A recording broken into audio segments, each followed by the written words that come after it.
अगर आप बहुत कम समय में एक बेहतर लीडर बनना चाहते हैं तो राज शमानी क्लिप्स चैनल को सब्सक्राइब कर लो, क्योंकि यहाँ पर हम बहुत इंसाइटफुल और वैल्यूएबल क्लिप्स लाते हैं आपके लिए। एज अ कमांडिंग ऑफिसर आपने उस टाइम की बहुत सारे किस्सों पे स्टोरीज लिखी हैं। सबसे इम्पॉर्टेंट आपके लिए ऑपरेशन क्या था when you were a commanding officer in JNK? या सबसे, I think more than important, I would say जो पर्सनली आपके लिए बहुत डिफिकल्ट था, that would be a better thing. It can be mentally difficult, it can be financially difficult, it can be operationally difficult, you choose. That's a better question. क्योंकि operation wise, operational realm से सभी operation important होते हैं। किसी में 4 उग्रवादी मरे, किसी में 6 मरे, किसी में हमने अपने साथी खोए, किसी में हमारे कोई नुकसान नहीं हुआ। तो ऑपरेशनली तो ups and downs. Exactly. I'm just talking difficult, which was personally very difficult for you. So bravery of soldiers पे बहुत चीज कहानी लिखी हैं। और मेरी जो अगली एक किताब भी मैं लिख रहा हूँ, फाइनल हो गई है, वो भी ऐसे कुछ ऑपरेशंस के बारे में है। मेरे यूनिट के एक जांबाज सिपाही के बारे में है, जो most decorated soldier of Indian army, highest decorated soldier, जिसको हवलदार नायब सूबेदार चुन्नी लाल, जिसको अशोक चक्र मिला मरणोपरांत, वीर चक्र मिला और सेना मेडल। इतना हाई अवार्ड किसी के पास नहीं है इंडियन आर्मी में। वो आपके साथ थे? वो मेरा साथी था। वीर चक्र मेरे टाइम में मिला है जब मैं कमांडिंग ऑफिसर था। मैं उस ऑपरेशन में उसके साथ था। उसके साथ मैं अनगिनत ऑपरेशंस में रहा हूँ। तो लड़ाई के किस्से और ऑपरेशनल कॉम्बैट के किस्से कि हम कई मिसालें दे सकते हैं, बात कर सकते हैं। उनके फुल नेम क्या था? लेकिन नायब सूबेदार चुन्नी लाल। ओके। वो तो पूरी अपने आप में किताब है, वो उसी के ऊपर एक किताब लिखी है। जो आपने बोला कि सबसे मुश्किल क्या चीज़ें होती हैं, पहली बात तो मैं आपको बताऊंगा कि सबसे ज़्यादा मुश्किल मुझे क्या लगा, और फिर मैं बताऊंगा मुझे सबसे ज़्यादा सेटिस्फैक्शन किस में मिली। सबसे ज़्यादा मुश्किल मुझे लगा कोई ऑपरेशन नहीं, कोई लड़ाई नहीं, कोई कॉम्बैट नहीं। सबसे ज़्यादा मुश्किल लगा वो पल जब मुझे फ़ोन उठा के किसी के परिवार को बताना था, किसी के वाइफ या पेरेंट्स को बताना था कि आज आपके लड़का वीरगति को प्राप्त हुआ है और कल उसकी बॉडी आएगी। कोई ट्रेनिंग दुनिया में, कोई मेंटल प्रिपरेशन, कोई चीज़ आपको इसके लिए तैयार नहीं कर सकती कि आप वो कैसे बताएं। और मुझे वो बदनसीबी प्राप्त हुई है कि मैंने 2 अफसरों को बताया, कि घर में बताया, क्योंकि हमारा ये तरीका है कि कमांडिंग ऑफिसर ही परिवारजनों को बताता है। और जब किसी जवान की डेथ होती है तो सूबेदार मेजर, जो सबसे सीनियर रैंक होता है, जैसे मैंने आपको पहले रैंक्स बताए थे, जो सीनियर रैंक होता है वो बताता है परिवार को, क्योंकि वो उनकी भाषा, उसके इलाके का रहने वाला होता है, तो वो बेहतर बातचीत कर सकता है। तो ये कहना कितना मुश्किल है, इसका मैं वर्णन नहीं कर सकता। आप इमेजिन कीजिए कि मैंने फ़ोन उठाया और वो दूसरी तरफ से वो लेडी ने मुझे कहा, हेलो कर्नल दुआ, वो तो नॉर्मल जैसे हमसे बात कर रही हैं, और मैं किस मुंह से बोलूं कि ये हो गया और कल बॉडी आएगी, तैयारी कीजिए। आई थिंक इससे ज़्यादा मुश्किल और कुछ नहीं है। दूसरा, उस वक्त जब ये दोनों ऑपरेशन में, मैं ऑपरेशन में खुद साथ था,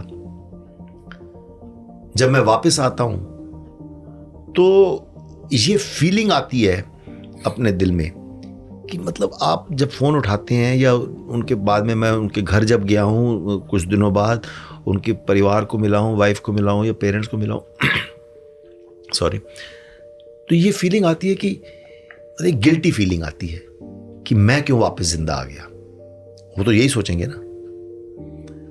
इसे सर्वाइवर्स गिल्ट कहते हैं। ये एक बहुत प्रोनाउंस्ड फिनोमेना है, और ये कई बार आपको जगह, अभी तक वो मैं नहीं भूल पाता हूं।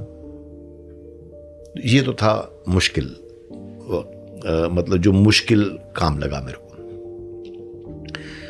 दूसरा जिसने सबसे ज्यादा बड़ी सेटिस्फैक्शन हुई, ये मेरी इस किताब का अंत में, मतलब 12 स्टोरीज हैं, वो 13th है, आफ्टरवर्ड लिखा हुआ है, एक छोटा सा 2-3 पेज का।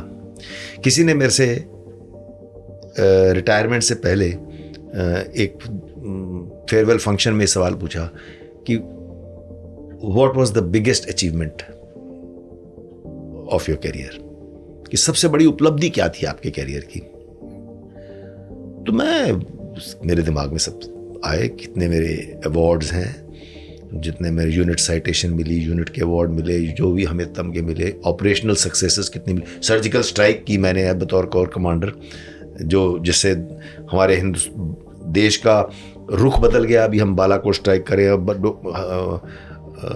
डोकलम किया हमने, मतलब अब एक बोल्ड रिस्पॉन्स दिखाना शुरू कर दिया। तो सर्जिकल स्ट्राइक की कितने सारी अचीवमेंट मेरे दिमाग में गूंजी।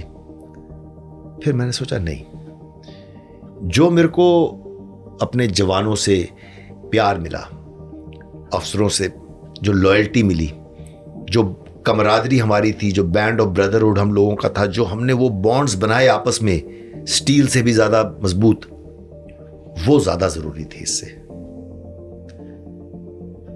लेकिन जब मैंने जवाब दिया तो वो इन दोनों से हटके था। क्या था वो? ये कि सबसे बड़ी सेटिस्फैक्शन मेरी है कि मैंने अपनी बटालियन के, एक बटालियन जो है ना 800 से 900 लोग होते हैं उसमें, जैसे मैंने कहा मैं कमांडिंग ऑफिसर था उस बटालियन का, वो पूरी फैमिली है, मैं उसी फैमिली में रहा हूँ 22 साल, लड़ाइयाँ लड़ी उनके साथ। तो अपनी बटालियन की ऑपरेशन में 2 विधवाओं की मैंने रीमैरिज कराई, पुनर्विवाह कराया, और इससे बड़ी सेटिस्फैक्शन मुझे और कोई नहीं मिलती। आज तक जब वो मैं मिलता हूं, वो एक ऑफिसर की वाइफ की शादी हमने अपनी ही यूनिट में करवाई, वो अभी भी हमारी यूनिट में है, मतलब दूसरा उसको हस्बैंड भी, दूसरे हस्बैंड को भी वीर चक्र मिला है। एक जवान की वाइफ की शादी कराई, किसी पुनर्विवाह कराया, उसके 2 बच्चे हैं, अभी भी मिलती है। इतने साल हो गए, मैं ये 99 की बात कर रहा हूँ, 98 और 99 में ये किस्से हुए, 98 में किस्से हुए थे दोनों, अभी मिलती है, पैर छूती हैं, उनके छोटे बच्चे देखता हूँ मैं, मुझे कितनी खुशी होती है। तो I think that is the biggest satisfaction which I will carry with me. तो जब मैं कभी वो चीज़ें सोचता हूँ कि मैं जिनको मैंने खोया, तो कभी कभी मैं इस तरफ देखता हूँ कि मुझे क्या एक अच्छा काम करने का भी भगवान ने मौका दिया। That's amazing. Thank you. Thank you so much ये क्लिप एंड तक देखने के लिए। और भी ऐसी बहुत इंसाइटफुल और नॉलेजेबल क्लिप्स देखनी है तो राजशमानी क्लिप्स चैनल को सब्सक्राइब कर लो।